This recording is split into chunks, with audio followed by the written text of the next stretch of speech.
2-week series, I'm going to show you my 14 favorite stitches to do while binge watching your favorite TV show or your favorite Netflix series or Amazon Prime or HBO or Stars or Hulu. The list goes on and on.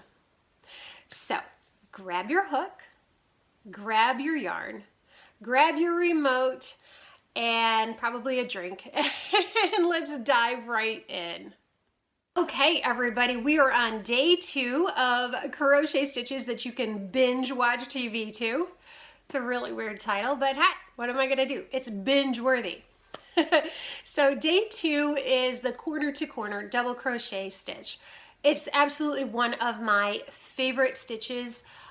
When everybody started doing this, I thought it looked really complicated and tricky, but once I started it and I learned how to do it, it was a piece of cake, and it is still one of my favorite go-to stitches for scrap blankets. So this is my most recent scrap blanket that I've made. It's a very small one. It's just a little lapgan, but it uses the corner to corner stitch, and it's so easy.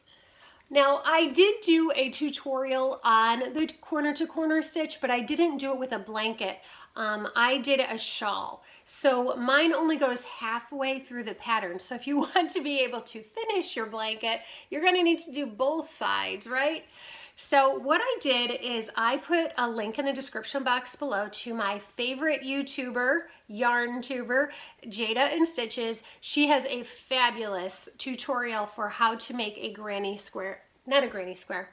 how to make a corner to corner blanket. So if you've never done corner to corner or C2C, give it a try. I think you will love it. Obviously the border is not corner to corner. But I think you'll love it. It's awesome, especially for scrap gans. But yeah, totally binge worthy. All right, I'll see you tomorrow with another binge worthy stitch. Bye-bye.